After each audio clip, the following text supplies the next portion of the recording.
Kalian ngerasa kalau semakin kesini kerjaan kita tuh semakin diambil sama AI. Dulu customer service itu pakai manusia, sekarang udah pakai chatbot. Dulu nulis artikel pakai otak, tapi sekarang udah tinggal ketik prompt, AI langsung beresin semua. Terus kita manusia mau ngapain? Nganggur rame-rame? Tapi tunggu dulu. Bener nggak sih AI ini bakal ngerebut semua kerjaan kita, kerjaan manusia? Atau justru malah jadi alat bantu yang bikin kita makin produktif dan cuan? Coba deh kalian tonton video ini sampai habis, sampai selesai, karena bisa jadi nasib karir kalian ditentukan dari sini. Tapi tenang, kalian jangan langsung pesimis dulu. Kita manusia juga punya kekuatan super yang sampai sekarang AI paling canggih sekalipun belum bisa nyaingin. Karena kita, manusia adalah tempat atau sumber kreativitas dan inovasi asli yang paling orisinil. AI bisa sih menciptakan sesuatu berdasarkan data yang udah ada.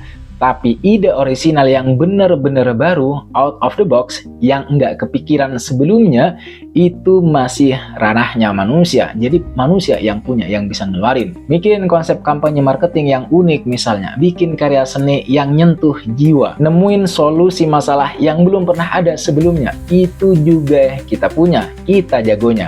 Artinya AI itu cuma bisa bantu prosesnya, sementara spark awalnya itu seringkali berasal dari kita, manusia.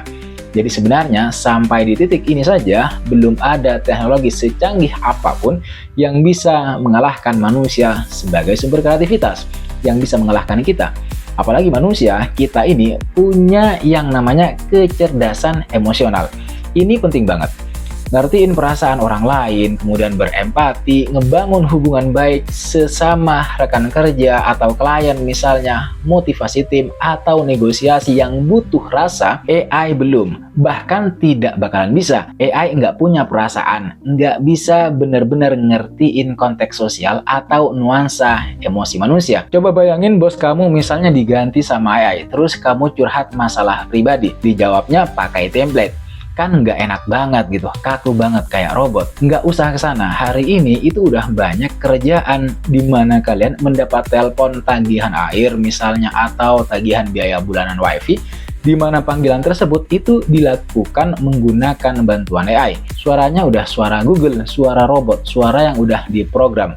Kamu tinggal jawab iya, oke, atau sejenisnya gitu ya. Kaku banget seperti robot. Terlebih lagi, yang nggak kalah penting, AI itu nggak bisa mikir. Sementara manusia, kita ini memiliki kemampuan untuk berpikir secara kritis dan mencari pemecahan masalah yang kompleks. AI memang jago ngolah data, tapi kalau dihadapkan sama situasi yang ambigu, butuh pertimbangan etika, atau kalau melihat gambaran besar yang melibatkan banyak faktor non-data, manusia masih unggul jauh. Kita bisa menimbang-nimbang plus minus yang enggak cuma angka, tapi juga bisa ngertiin konteks dan bikin keputusan strategis di situasi yang enggak pasti. Itu keunggulan-keunggulan kita. Misalnya, gimana nanganin krisis PR perusahaan atau nentuin arah bisnis jangka panjang. Ini butuh pikiran manusia untuk mencari penyelesaian.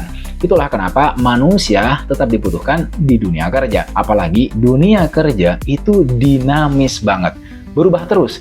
Tetapi meskipun begitu, manusia itu punya kemampuan yang luar biasa untuk belajar hal-hal baru yang beda banget dari sebelumnya. Pindah jalur karir misalnya, dan beradaptasi sama lingkungan kerja yang baru. Manusia punya kemampuan itu. AI itu bisa belajar cepat, tapi biasanya dalam domain atau bidang yang udah ditentuin pas dia dibuat atau dilatih. Kalau kemampuannya bisa nulis, ya dia cuma bisa nulis. Nggak mungkin AI itu bisa disuruh untuk menyelesaikan pipa atau ya pekerjaan-pekerjaan fisik yang lain. Jadi nggak bisa. Tenaga dan pikiran manusia itu tetap dibutuhkan karena banyak pekerjaan yang butuh akal sehat dan interaksi fisik sama dunia nyata. Masang instalasi listrik, masak di restoran, ngerawat pasien secara langsung, jadi barista yang ngobrol sama pelanggan sambil bikin kopi, itu semua butuh kombinasi keterampilan fisik, pemahaman konteks dunia nyata, dan sentuhan manusiawi yang AI belum kuasai sepenuhnya. Dan saya kira AI tidak bakalan menguasai itu. Kalian udah lihat kan, kita punya banyak senjata andalan yang bikin kita tetap relevan dan dibutuhkan oleh dunia kerja.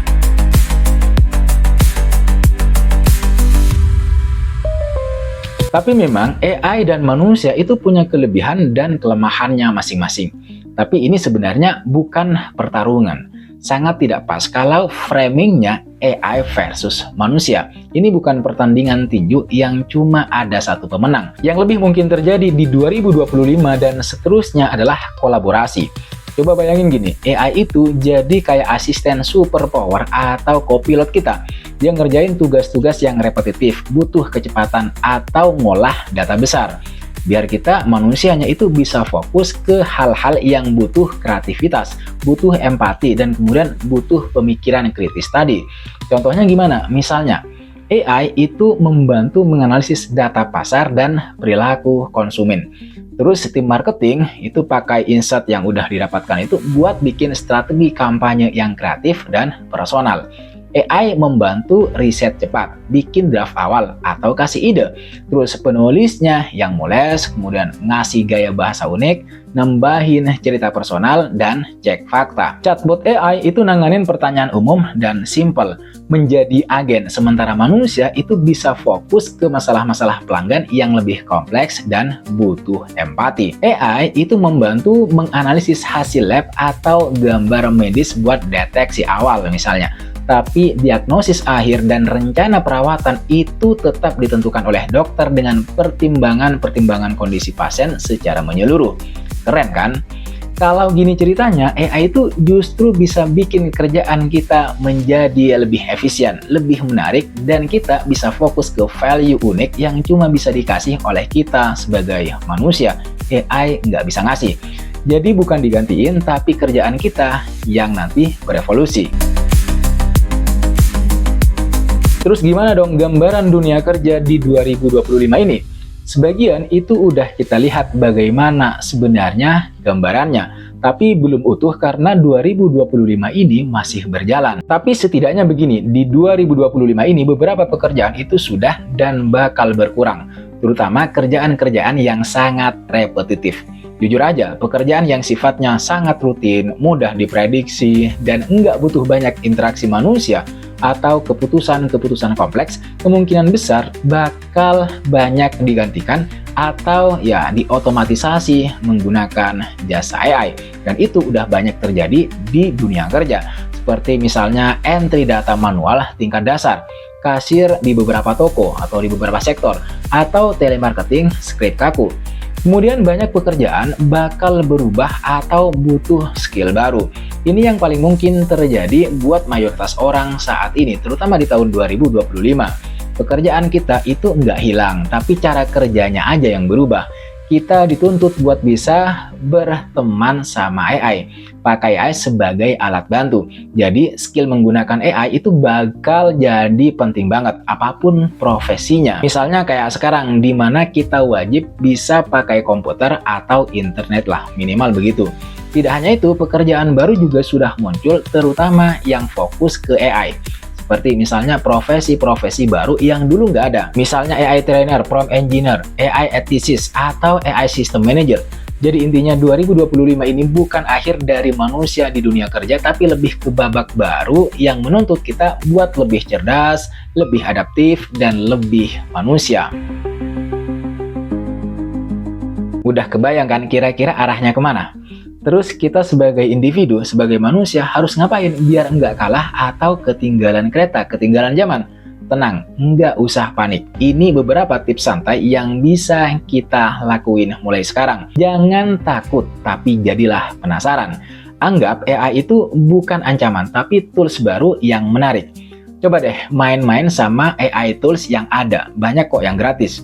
Coba pakai ChatGPT buat bikin ide misalnya. Pakai Canva AI buat bantu ngedesain atau explore tool AI lainnya. Kenali apa yang bisa dan nggak bisa dilakukan oleh AI. Asah terus human skill kamu. Fokusin pengembangan diri ke area-area yang AI lemah tadi. Ikut workshop komunikasi misalnya, belajar negosiasi, latih empati dalam interaksi sehari-hari, sering-sering brainstorming ide gila. Belajar cara mencahin masalah yang rumit, yang kompleks. Ini investasi jangka panjang yang nggak akan lekang oleh waktu atau bahkan oleh AI. Dunia itu berubah cepat banget, oleh karena itu jangan berhenti belajar setelah lulus sekolah atau lulus kuliah. Selalu update sama perkembangan teknologi terutama di bidang kamu. Baca artikel, misalnya ikut webinar, ambil kursus online singkat soal AI atau skill digital lainnya. Nggak harus jadi expert, yang penting ngerti dasarnya. Terus belajar gimana cara ngomong sama AI biar hasilnya bagus kayak prompt engineering dasar. Ngertiin cara kerja AI secara umum. Dan gimana AI bisa dipakai buat bantu kerjaan kamu sekarang. Dan yang paling penting di sini, buka pikiran terhadap perubahan, open-minded. Mungkin nanti deskripsi pekerjaan kamu itu sedikit berubah, atau kamu perlu belajar pakai software baru berbasis AI. Jangan resisten, tapi lihat itu sebagai kesempatan buat berkembang. Ingat, kuncinya bukan jadi anti AI, tapi jadi manusia yang cerdas menggunakan AI, menggunakan teknologi. Jadi kalau ditanya lagi, AI versus manusia, siapa yang menang di dunia kerja 2025? Jawabannya, dua-duanya bisa menang. Tapi dengan syarat kita bisa berkolaborasi. AI bakal menjadi alat bantu yang luar biasa, ngurusin hal-hal teknis dan repetitif. Sementara kita, manusia, fokus pada kreativitas, strategi, empati, dan keputusan kompleks. Yang menang sesungguhnya adalah mereka yang bisa beradaptasi, terus belajar, dan pinter memanfaatkan teknologi ini buat ningkatin kualitas kerja dan kehidupan. Jadi jangan khawatir kerjaan bakal hilang total gara-gara digerus AI. Yang lebih penting adalah gimana kita mempersiapkan diri menyambut era baru ini. Lihat AI sebagai partner, bukan lawan. Nah, gimana menurut kalian? Apakah kalian optimis, pesimis, atau punya pandangan lain soal AI di dunia kerja 2025 ini? Coba dong share pendapat kalian di kolom komentar di bawah. Saya penasaran banget, pengen tahu sudut pandang kalian soal AI itu seperti apa di dunia kerja. Oke, saya kira segitu dulu dari saya di konten kali ini. Jangan lupa buat klik tombol like-nya kalau kalian suka video ini. Subscribe channel ini biar nggak ketinggalan obrolan-obrolan seru lainnya. Dan share ke teman-teman kalian yang mungkin lagi galau soal AI dan pengen nyari peluang baru. Makasih banyak udah nonton video ini sampai selesai, sampai habis. Makasih banyak juga buat kalian yang sudah subscribe, buat kalian yang sudah memberikan komentar, kritik, pertanyaan, serta masukannya. Saya Latifianto, pamit undur diri. Sekali lagi jangan lupa like, comment, dan subscribe. Nyalakan notifnya. I'll see you in the next video.